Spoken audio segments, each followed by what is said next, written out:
بسم الله الرحمن الرحيم الحمد لله الذي بنعمته تتم الصالحات والصلاة والسلام على رسول الله وعلى آله وصحبه ومن والاه السلام عليكم ورحمة الله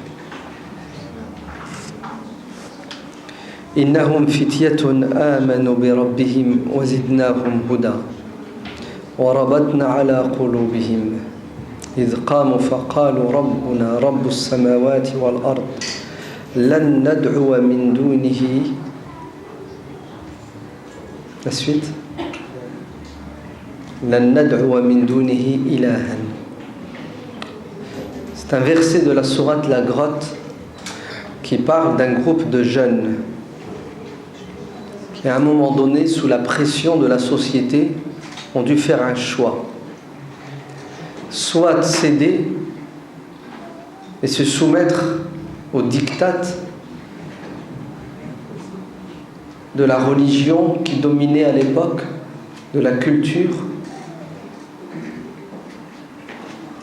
ou résister et garder leur identité spirituelle, intellectuelle. Et ça n'a pas été évident pour eux. Vous savez, entrer en conflit avec sa famille, avec ses proches, avec ses voisins, avec la société dans laquelle on vit, c'est dur. Nager à contre-courant, c'est pas facile, c'est pas évident. L'être humain par nature suit le mouvement, l'esprit de bande. Quand on vit quelque part, on fait comme tout le monde. Il n'y a que ceux qui ont une forte personnalité, qui ont des idées claires, qui arrivent à se distinguer et à rester eux-mêmes. La plupart des gens se transforment en moutons de Panurge. Vous connaissez l'histoire des moutons de Panurge ? Non ? Les moutons de Panurge, ça fait référence à la mentalité des moutons. Un mouton par nature suit bêtement. Quand il y a un troupeau de moutons, généralement le berger met dans le troupeau de moutons un bouc ou un vieux bélier qui se met devant le troupeau et bizarrement, en fait c'est un instinct, tous les moutons suivent ce guide. Alors il y a une histoire, c'est de la mythologie. Panurge avait des moutons, donc il y avait le bouc ou le bélier, et il est allé vers le précipice et il s'est jeté, le bouc, le bélier, le chef, le guide, et tous les moutons derrière l'ont suivi. Ils se sont tous jetés. C'est une expression qui veut dire que les gens suivent bêtement les autres. Et notre prophète Mohammed sallallahu alayhi wa sallam, dans un hadith, il nous avertit, il nous dit: ne soyez pas des moutons de Panurge, ne suivez pas les gens. Dans un autre hadith, il dit: vous allez suivre pas à pas les gens. On lui a dit: qui, prophète, allons-nous suivre? Il a dit: qui voulez-vous donc suivre si ce n'est les juifs et les chrétiens? En Arabie, vous aviez la communauté juive de Médine, puis vous aviez l'empire chrétien. Et le prophète avertit les musulmans en leur disant: faites attention, ayez votre identité, votre personnalité, ne suivez pas les autres bêtement. Et le hadith continue et il dit: vous allez les suivre sans réfléchir, si bien que s'ils entrent dans la tanière d'un loup, c'est-à-dire s'ils font n'importe quoi, s'ils se mettent en danger, vous allez sans réfléchir vous-même vous mettre en danger. Comme les moutons de Panurge. Lorsque le bouc les emmenait pour paître, c'était bien, mais cette fois il les emmenait au bord d'un ravin, il s'est jeté pour mille et une raisons, et les autres se sont jetés, ils se sont donné la mort parce qu'ils n'ont pas réfléchi. Malheureusement, beaucoup de gens aujourd'hui ne réfléchissent pas, ils suivent le mouvement. On parle aussi des chiens de Pavlov. Ça vous dit quelque chose? Non? Donc vous avez le choix entre le mouton et le chien. Soit on est des moutons, on suit bêtement, ou soit on devient des chiens. Alors c'est quoi les chiens de Pavlov? C'est un savant russe. Il a fait des expériences. Il a pris une meute de chiens et il l'a enfermé dans une cage. Et il les a affamés. Et lorsque les chiens eurent faim, il est arrivé avec de la nourriture.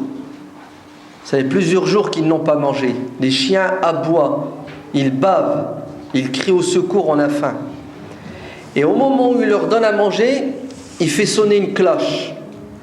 Et il leur donne à manger, les chiens mangent. Ils ont fini de manger, ils disent Alhamdulillah, ils vont se reposer.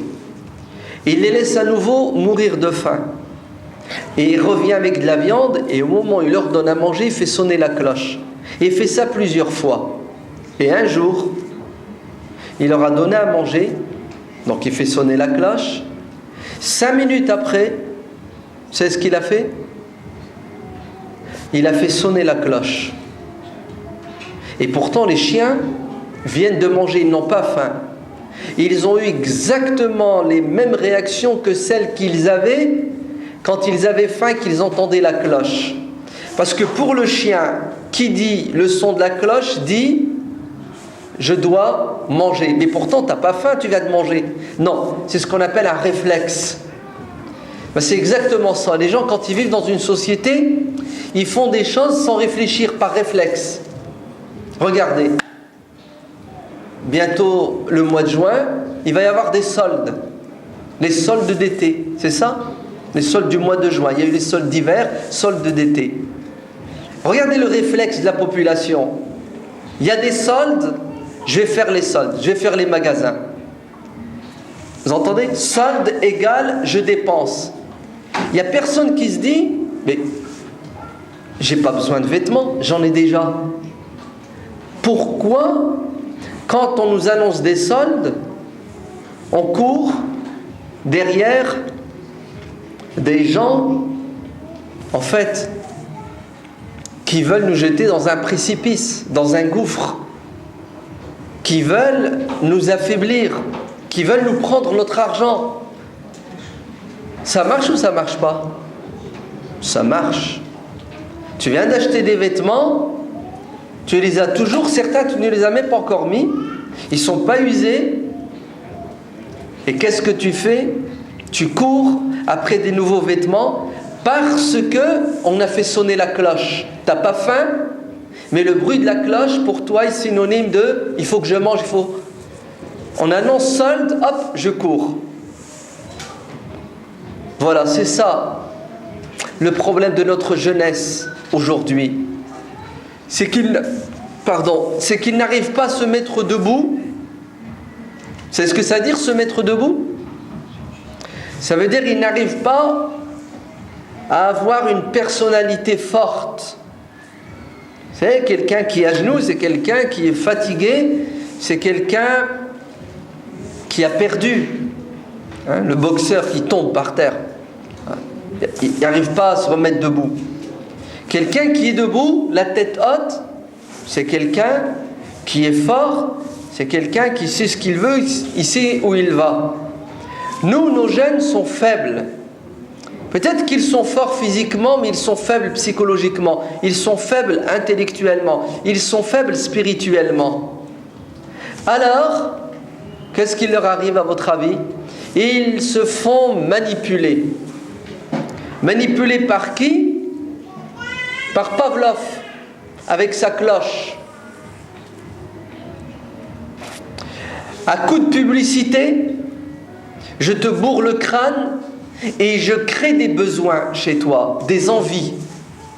Je te fais croire que pour que tu sois heureux, il faut que tu possèdes cet objet, ce vêtement que moi j'ai fabriqué. Et pourquoi j'ai fabriqué ces objets? Pas parce que je t'aime bien, pas parce que je veux que tu sois heureux, mais parce que j'ai un objectif clair, net et précis, c'est je veux ton argent pour pouvoir, moi, être heureux, parce que je pense que plus j'ai d'argent, plus je pourrai jouir. En bon français, excusez-moi la dérive, en bon français, je veux te voler ton argent. Et je fais comment pour te voler ton argent? Ben, je vais t'arnaquer. Et c'est quoi l'arnaque? Je vais te faire croire que tu as besoin. Je vais créer chez toi des envies. Et je vais mettre les moyens, je vais investir. Parce que je vais atteindre mon objectif. Vous savez, comme le voleur qui fait des plans. Il veut braquer une banque, il veut braquer une bijouterie. Il calcule pendant des jours, pendant des semaines. Et à la fin, il réalise son projet. C'est exactement la même chose. Il y a des gens qui investissent des millions et des milliards. Vous savez pourquoi? Pour vous manipuler, vous les jeunes. Pour vous retirer tout esprit critique. Pire, vous savez ce qu'ils veulent vous retirer? La raison, l'intelligence. Faire de vous des chiens et des moutons. Et ça marche. Ça s'appelle de la manipulation. Vous voulez un mot plus scientifique? Ça s'appelle du neuromarketing. C'est quoi le neuromarketing? C'est des spécialistes de quelle partie de votre corps? Le cerveau, la tête, la machine là, le disque dur. Ils l'ont étudié, ils continuent à l'étudier, à l'analyser. Pourquoi? Pas pour soigner les maladies du cerveau. Vous savez pourquoi? Pour manipuler votre cerveau, pour appuyer sur la partie du cerveau qu'il faut, le cerveau reptilien, vous entendez? Pour que vous réagissiez quand il sonne la cloche, alors que vous n'avez pas faim. Pour que vous couriez comme un chien affamé qui a soif derrière un mirage. Et quand vous ressortez du magasin et vous avez dépensé 150, 200 euros, que vous n'avez pas, parce qu'ils ont tout prévu. Ils ont prévu l'arnaque pour ceux qui ont de l'argent, comment le prendre, cet argent. Et ils ont prévu une deuxième arnaque pour ceux qui n'ont pas d'argent. Comment faire pour qu'ils achètent alors qu'ils n'ont pas d'argent? Et vous savez c'est quoi l'arnaque? Le découvert. Achète, même si tu n'as pas de fric, je te fais un crédit. Tu vas payer en 3 fois. Tu vas payer en 10 fois. Vous entendez? Et qu'est-ce que fait le jeune? Il achète alors qu'il n'a pas faim, alors qu'il n'a pas besoin. Et moi, hein, le puissant, ouais, j'arrive à quoi? J'arrive à faire pression sur vous, à vous manipuler. En fait, allons-y dans les images. Moi, je vous vends de la drogue. Et une fois que quelqu'un est drogué, il ne sait plus ce qu'il fait. Il ne sait plus ce qu'il fait. Il dit n'importe quoi, il agit n'importe comment. Tu lui mets une claque, il rigole. Il ne ressent même pas la douleur. Il est capable de se jeter du 15e étage et il est content parce qu'il veut voler. Vous avez vu la drogue, ce qu'elle fait? Ah ben, nos jeunes, aujourd'hui, ils ne savent même pas ce qu'ils font. Ils s'habillent d'une manière, ils se coiffent d'une manière, ils parlent d'une manière, ils ont des actes, des comportements, des façons de penser. Tu dis, mais c'est pas possible, c'est pas un être humain doué d'intelligence. On dirait un animal qui, avec un maître, quelqu'un qui est en train de le dompter. Vous savez, qui joue avec. Il bouge dans tous les sens, Et en fait, ça n'a aucun sens ce qu'il fait. Parce que sa vie n'a plus de sens. Il ne sait plus où il va. Parce que moi, j'ai réussi à lui brouiller les pistes. J'ai réussi à toucher son cerveau et à le manipuler, tout simplement. Ça s'appelle du neuromarketing. Et nos députés, à l'Assemblée nationale, en 2004, je crois, ont voté une loi. Et il faut les applaudir et les remercier. Pour interdire toute étude de neuromarketing en France. Parce que le neuromarketing, son objectif, c'est de manipuler la population pour qu'elle achète alors qu'elle n'a pas besoin. Via la pub. Vous entendez? Allez, vous vous rendez compte? 10 secondes, 20 secondes de pub, 1 million d'euros. Vous les prenez pour des imbéciles? Le mec, il va mettre 1 million d'euros pour une pub qui dure 20 secondes. S'il n'est pas sûr qu'il va récupérer 10 fois, 20 fois sa mise. Est-ce qu'il arrive à récupérer sa mise? Dites-moi. Il y arrive ou il n'y arrive pas? C'est du bénéfice net. Il y arrive. Comment il fait pour y arriver? Vous savez comment il fait pour y arriver? La pub, ce n'est qu'un maillon d'une chaîne. Un maillon d'une chaîne. C'est une stratégie à court, moyen, long terme. Quel est le premier maillon de cette chaîne? Allez, quel est le premier piège?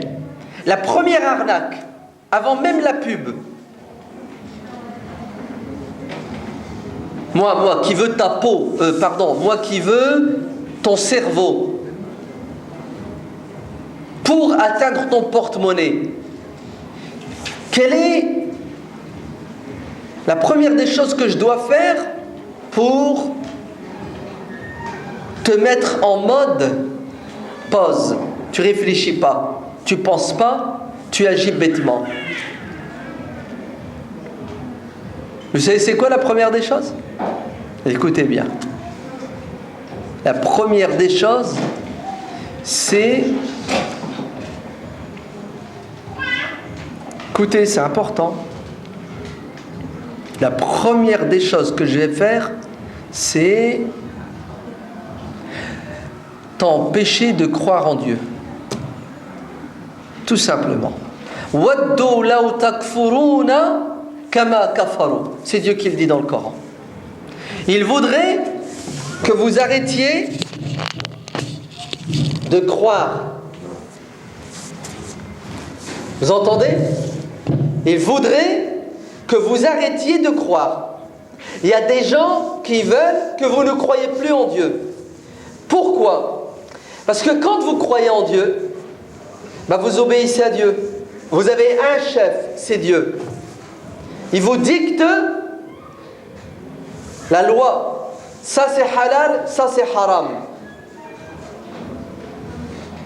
Donc, moi qui veux vous manipuler, impossible. Il faut d'abord que vous arrêtiez de croire en Dieu. Et une fois que vous arrêtez de croire en Dieu, vous savez en quoi vous allez croire? Vous allez croire en des centaines de dieux. Des milliers de dieux. Vous allez croire en un Dieu qui est le pire. El-Hawa, vos passions, vos envies. Dieu le dit dans le Coran. وَمَنْ أَضَلُّ مِمَّنِ اتَّخَذَ إِلَهَهُ هَوَاهُ. Le plus égaré, le plus taré parmi nous, vous savez c'est qui?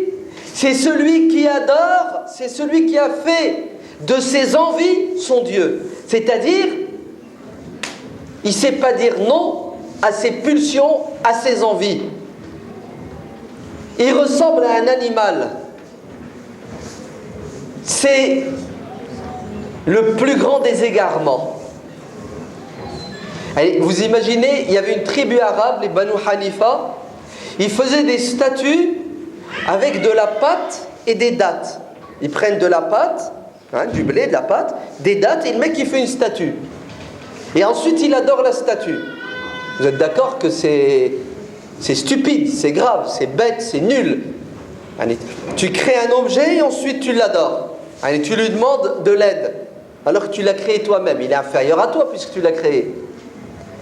Rien que ça, c'est bête, c'est stupide. Mais vous savez ce qu'ont fait les Banu Hanifa? Quand ils n'ont plus rien à manger, ils mangent qui? Leur Dieu, la statue qu'ils ont créée. Vous avez vu comment vous riez? C'est pire que... déjà tout à l'heure, ils n'étaient pas clairs. Ils étaient bêtes et stupides. Ils adorent un objet créé. Et maintenant, ils le bouffent. C'est grave ou c'est pas grave? C'est pour ça que Dieu dit, le plus égaré des êtres humains, c'est pas celui qui adore une statue. C'est pas celui qui adore son père. C'est pas celui qui adore un chien ou une vache. Le pire, c'est celui qui adore lui-même, ses envies. Alors, vous savez ce que je fais moi? Je fais tout pour vous empêcher de vous attacher à Dieu, parce que je veux vous rattacher à des faux dieux. Et le pire des dieux, c'est le vide, c'est toi-même, tes passions, tes envies. Après, je vais te créer des petits dieux autant que tu veux. La mode, c'est une religion. Oui, c'est une religion. Le mec, il n'a pas de fric. Le mec, il va faire la guerre à son père et à sa mère pour avoir une paire de baskets, pour avoir un polo à 150 €. Et une fois qu'il le porte, il est heureux, il est content. Pour lui, c'est l'extase. Et ça dure 3 jours, ça dure une semaine, ça dure 15 jours. Vous avez vu? Rien dans la tête.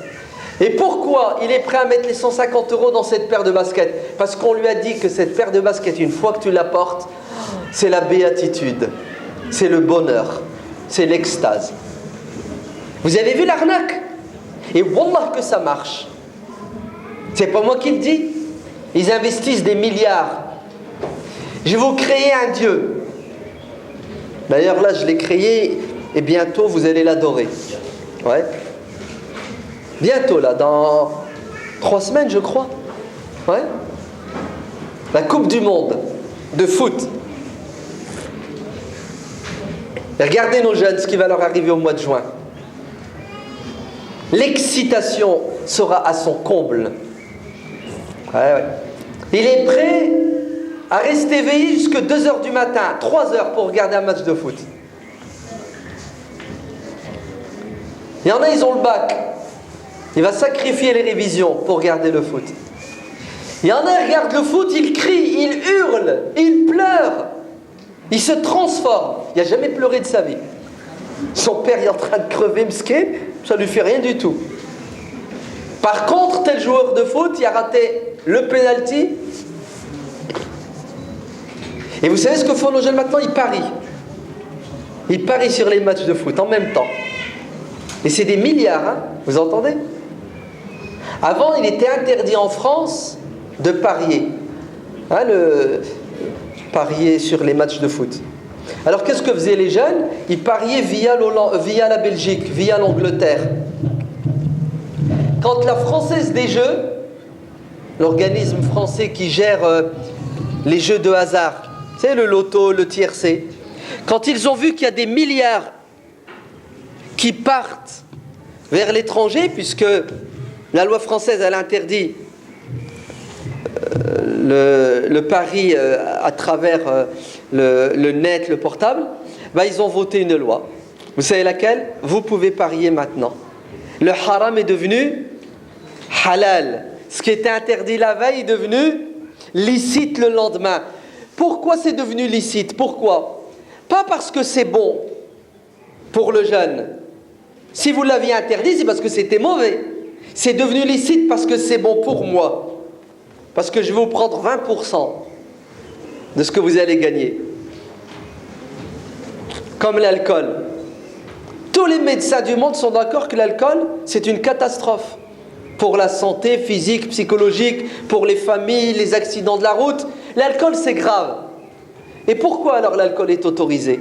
Vous savez pourquoi? Business, fric. La drogue. Tout le monde est d'accord que c'est la pire des choses. Et pourquoi la drogue existe? Pourquoi on ne fait pas Vigipirate contre la drogue?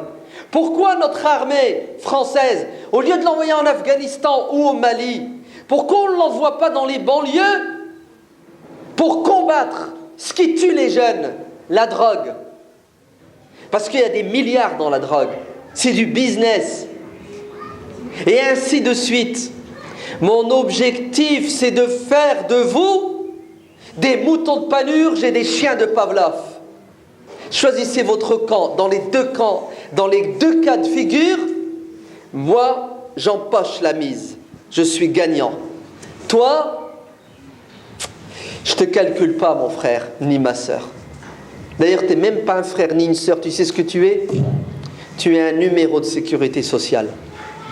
Bien sûr, tu n'es pas un être humain pour moi. Et wallah, la meilleure des choses chez toi, tu sais c'est quoi? C'est ta carte bancaire. C'est tout ce qui m'intéresse d'ailleurs. Et nos jeunes n'ont pas compris l'arnaque. Ça marche. Regardez ce que Dieu dit dans la sourate Al-Kahf. Innahum fityatun amanu bi rabbihim. C'était des jeunes. La première qualité qu'ils avaient, ils croyaient en Dieu. Arrêtez de croire en Dieu, vous allez voir ce qui va vous arriver. Vous croyez vous libérer en laissant tomber votre religion, en ne la pratiquant pas. Vous voulez la liberté. Wallah, c'est là où vous devenez l'esclave. Au lieu d'accepter d'être l'esclave d'une personne qui est Dieu, vous devenez l'esclave de 1000 personnes. Le banquier, ouais, le fabricant de baskets, bref. Wallah, quand tu vois des jeunes musulmans qui, une fois, 2 fois par mois, vont dans des salons, vous savez pour faire quoi? Des UV. Des UV pour bronzer de manière artificielle. Et le mec qui allonge 35 €, 50 €. Quand tu vois des musulmanes, écoutez bien, qui nous posent des questions et qui nous disent « Est-ce que je peux faire un piercing sur la langue? C'est halal ou c'est haram ?» Tu dis « Ah Rab, qu'est-ce qui est arrivé aux musulmans ?» Le mec, ce qui l'intéresse, c'est quoi? C'est les UV. La fille, ce qui l'intéresse, c'est un trou dans la langue. Oh là, vous avez un trou dans le cerveau. C'est là où le bas blesse. Réveillez-vous les jeunes. Nous sommes dans une société, wallah, si vous n'êtes pas intelligent, vous êtes mort. Vous êtes foutus. Il n'y a pas de vide. Tout est calculé.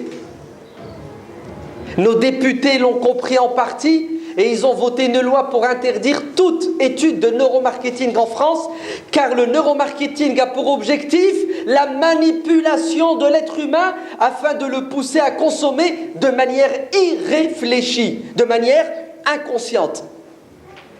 Mais qu'est-ce que fait McDonald's? Qu'est-ce que fait Coca-Cola? Puisque c'est interdit en France d'étudier le cerveau de l'être humain pour l'arnaquer, il va faire ses études en Belgique, puisqu'en Belgique c'est pas haram le neuromarketing.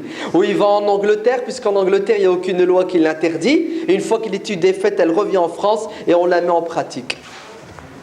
Et le gosse à l'âge de 4 ans, il fait une crise d'épilepsie, nous on dit de genoun, ouais, les Arabes, ouais.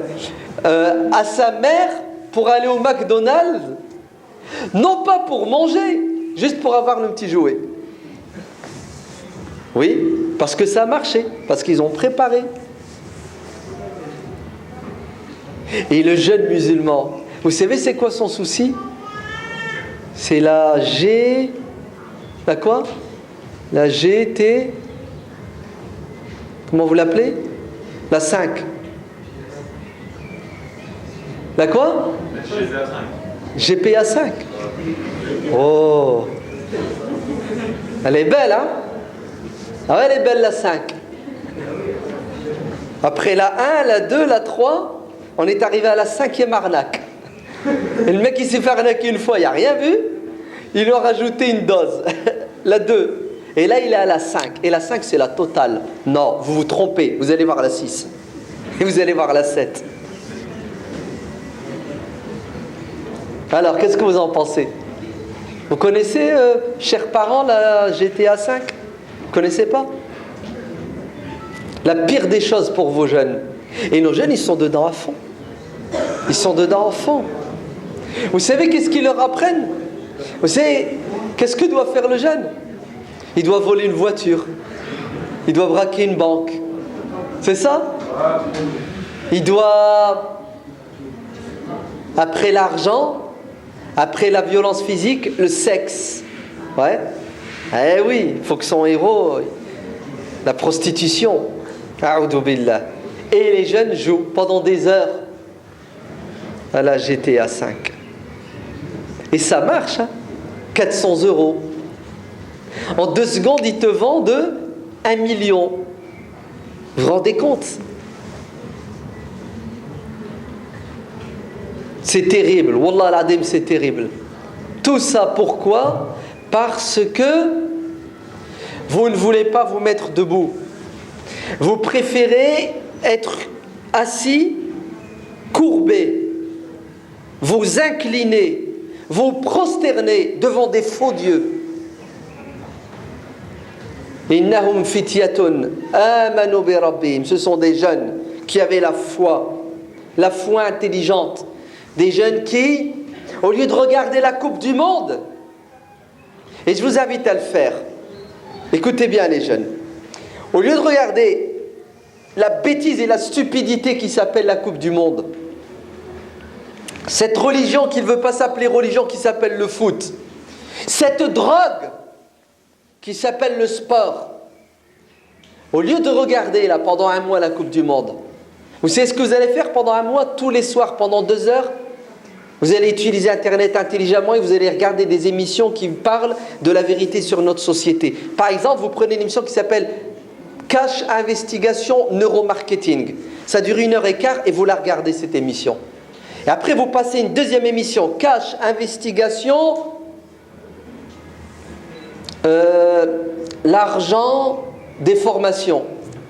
Cash Investigation l'arnaque du bio. Cash Investigation.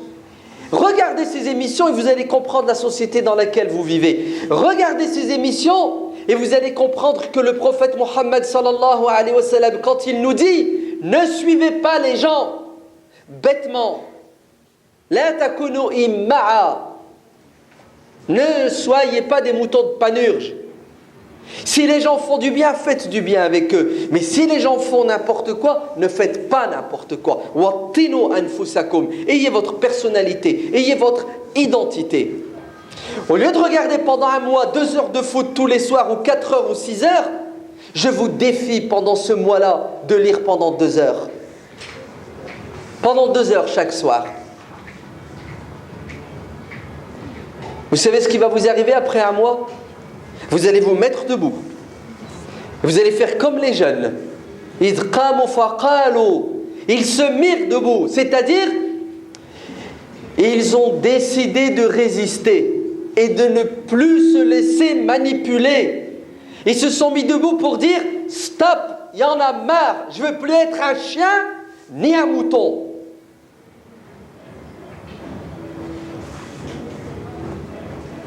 Et là, ça a donné quoi comme résultat? L'histoire, vous la connaissez peut-être. Ils ont décidé de garder leur liberté, leur indépendance. C'était un bras de fer. Ils l'ont gagné parce qu'ils avaient la volonté et l'intelligence. Ils se sont réfugiés dans une grotte. Réfugiez-vous dans des grottes. La mosquée. L'association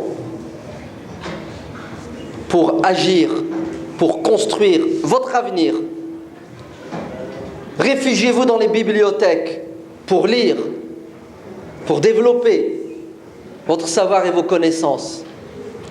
Réfugiez-vous dans le travail pour vous former, vous enrichir. Ils se réfugièrent dans une grotte pour se reposer. Et ils se réveillèrent 309 années plus tard. Par la volonté de Dieu qui les a maintenus en sommeil. C'est ce que ça veut dire? Quand vous vous réfugiez dans la bonne grotte, la société n'aura pas d'impact sur vous. Vous allez être dans cet océan plein de vagues dangereuses qui tuent les gens tous les jours, vous allez être une montagne comme l'Everest. Rien ne la déplace. Vous serez solide, vous serez fort. Vous ne serez plus manipulé. Voilà, c'est ça qu'on veut. Des jeunes qui ont une personnalité, des jeunes qui comprennent que le devoir numéro 1, c'est d'être libre. Et wallah, il n'y a pas de liberté si vous ne devenez pas l'esclave de Dieu. Car si vous ne voulez pas être l'esclave de Dieu, vous allez être l'esclave d'une multitude de dieux malhonnêtes qui vont vous exploiter. Je ne voudrais pas être trop bavard et trop long. Je préfère qu'il y ait entre nous un débat, une discussion. Comme ça, au moins, si vous avez des remarques, des critiques, ou si vous vivez au fond de vous-même des contradictions entre ce que votre foi vous dicte et ce que la société vous impose, et vous n'arrivez pas à en sortir, je préfère qu'on débatte de tout cela pour sortir, Inch'Allah, de cette magnifique et belle salle encore plus fort pour résister. Parce que, wallah, si vous ne résistez pas, vous allez être emporté. Ouais. Un torrent de boue, parce que c'est de la boue. Ouais. Un torrent de boue.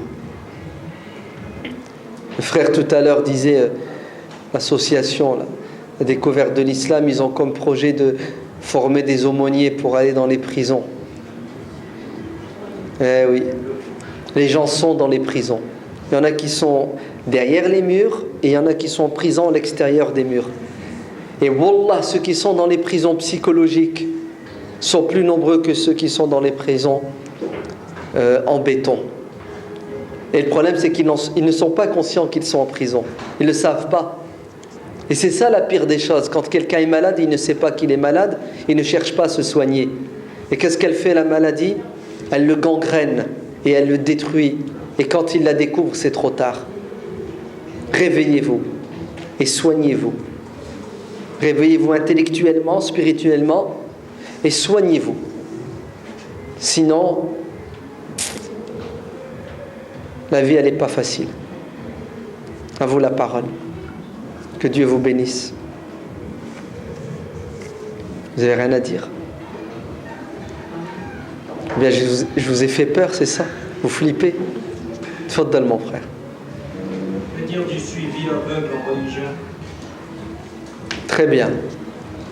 Si vous devez avoir un esprit critique quant à la société, vous devez aussi avoir un esprit critique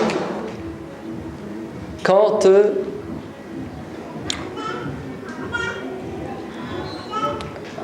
à ceux qui parlent et ceux qui enseignent la religion. J'ai même envie de vous dire 2 fois plus.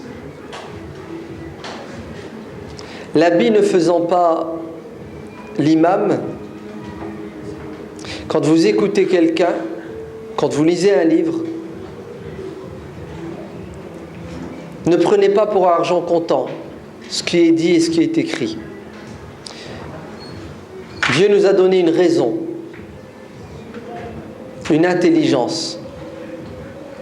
Elle doit fonctionner en permanence et 2 fois plus quand il s'agit de religion, car se tromper dans une chose de ce bas monde, ça passe. Mais se tromper dans la religion, ça casse. Donc, vous écoutez, vous réfléchissez, vous analysez et vous réagissez. Et quand quelqu'un dit n'importe quoi à vos yeux,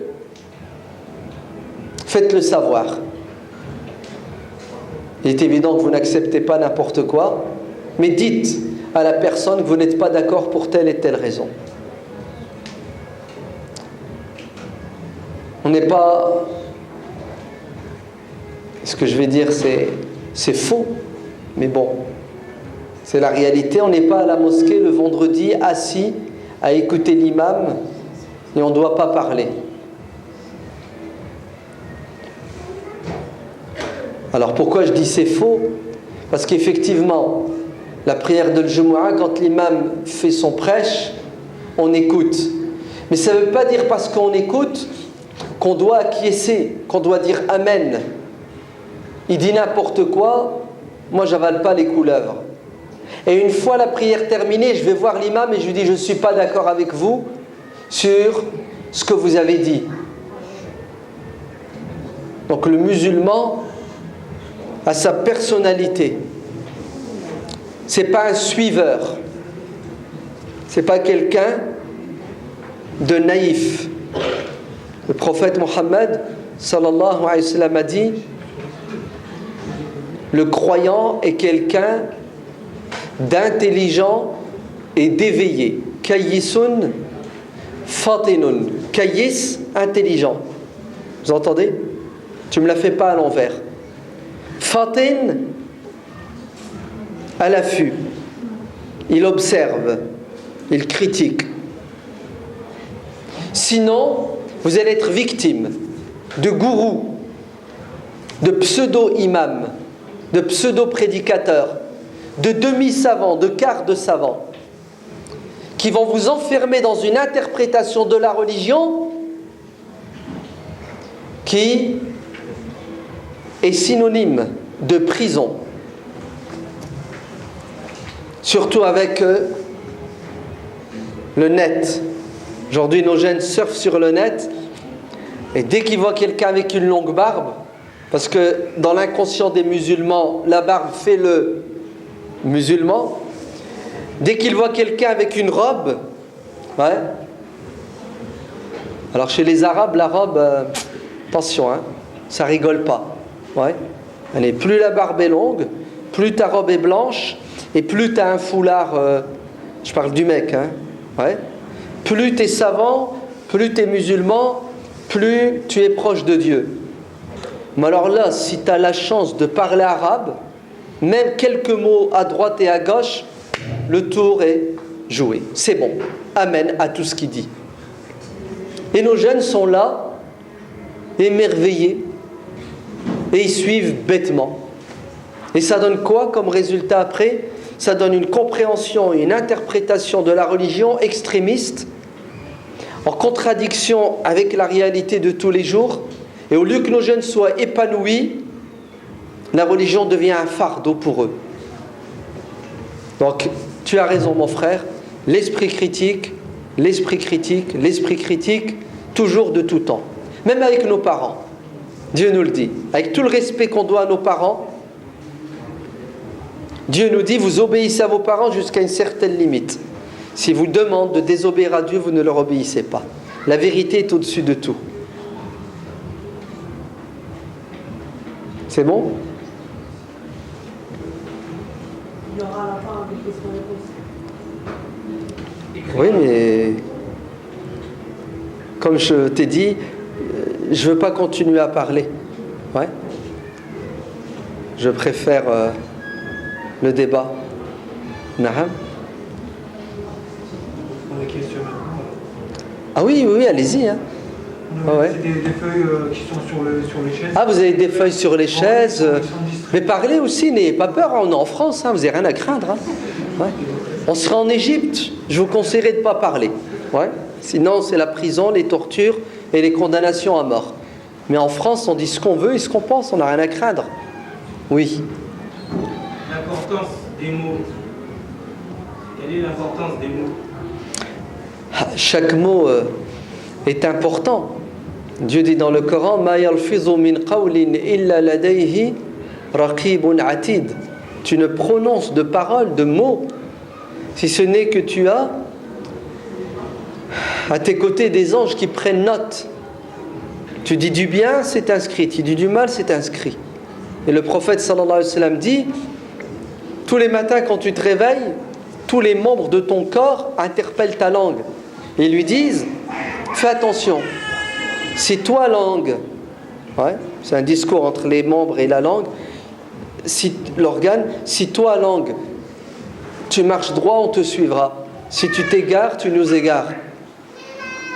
Le prophète sallallahu alayhi wa sallam a dit, il y a des gens qui disent des paroles, prononcent des mots, kalima, hein, un mot. et qui ne prêtent pas attention à ce qu'ils disent. Ils s'en fichent, c'est pas grave. Et à cause de ce mot, à cause de cette parole, ils vont glisser en enfer pendant 70 années. Et ils vont aller en enfer payer la facture du mal qu'ils ont fait avec leur langue, ne serait-ce qu'une parole. Et à l'inverse, vous avez d'autres personnes qui disent des belles paroles, et pour eux, ils n'ont pas dit quelque chose d'extraordinaire, mais aux yeux de Dieu, c'est tellement beau, ça a eu tellement d'impact sur les autres, que ça va les faire entrer au paradis 70 ans avant les autres. Donc bien entendu, il faut peser ces mots.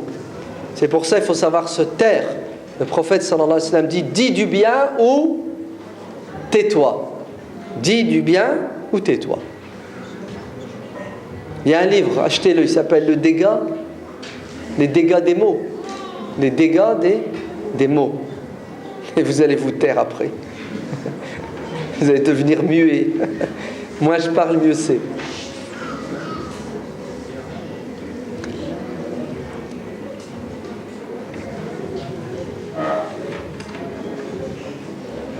Parfait. Si vous n'avez plus rien à dire, je me retire. Je vous laisse continuer votre après-midi. Que Dieu vous bénisse.